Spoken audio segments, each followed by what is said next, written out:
Boebert from Colorado for 5 minutes. Thank you, Mr. Chairman. Administrator Regan, is it true that the EPA has never obtained formal authorization legislation from Congress? I'm sorry?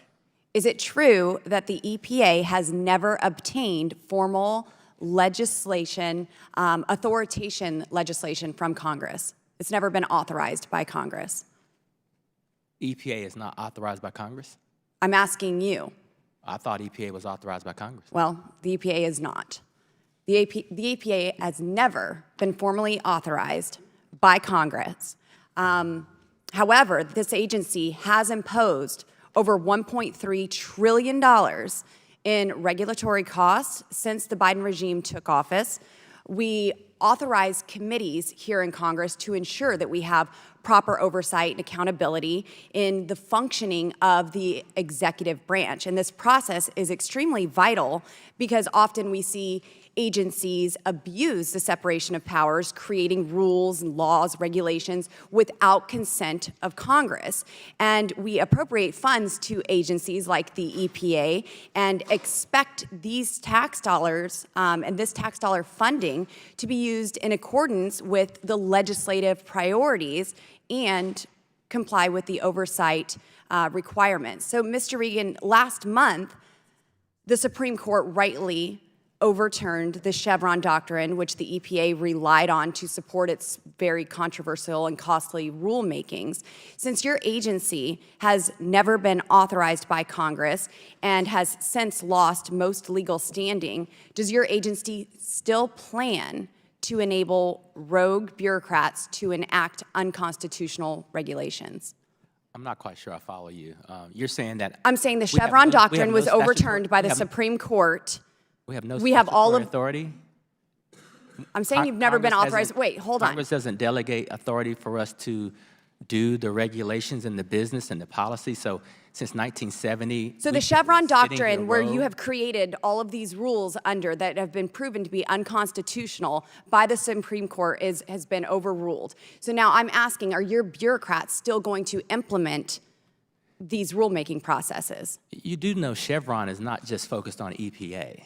So, but you are. So I'm asking about the EPA, and I'm asking about your rogue bureaucrats that have enacted these unconstitutional regulations. Are you going to repeal them? Are you going to continue to implement them, or are you going to stop altogether, since it's been overturned? do you understand the ruling? Do you understand the ruling of the Supreme Court? I do, and so your question is ill-formed. No, will you be repealing? We're not going to stop. So you're going to unconstitutionally continue with these We're going to rulemakings. We're going to adhere to the Supreme Court and continue to do our... So which rulemakings are you going to roll back? We're going to adhere to the Supreme Court and continue to do our work in accordance to the Supreme Court. The Supreme Court So which ones are you going to repeal? The Supreme Court didn't tell us to repeal anything. They have been deemed unconstitutional. No. Absolutely, they have. This was a huge victory. And, you know, I mean, even in our appropriations bill in the House this year, the funding has been reduced by 20%. I would argue that it needs to be reduced by 100%. But in this, it's because of these radical Green New Deal policies that jeopardize domestic energy development and overload America's power grid and raise costs on American consumers and businesses. So with the EPA and these overreaching regulations, do you have any intent on working with the House majority to lower energy costs and produce more reliable and affordable energy? If you look at our rule, we are producing reliable, affordable, diverse. I think Americans' wallets would disagree with that. I mean, the Biden administration, if they continue under Obama's administrative policies, this regulatory pace for a full 8 years, the cumulative costs of this administration's rulemakings would exceed $60,000 per household. And as you know, the Biden administration reversed President Trump's successful deregulation by executive order. So the Biden regime is on pace of increasing regulatory costs at a rate of $617 billion per year in just rulemaking. Rulemaking that we are seeing is unconstitutional.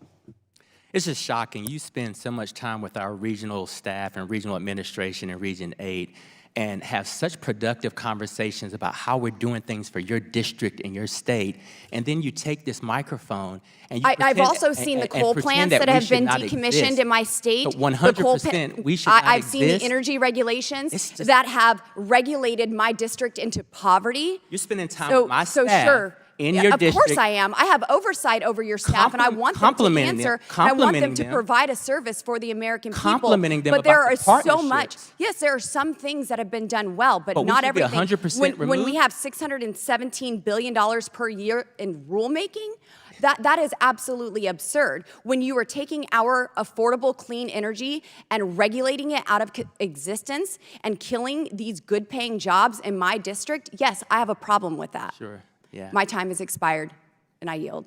Yeah. Mr. Chairman, I think that was 46 seconds over, so we'll take that. Thank you.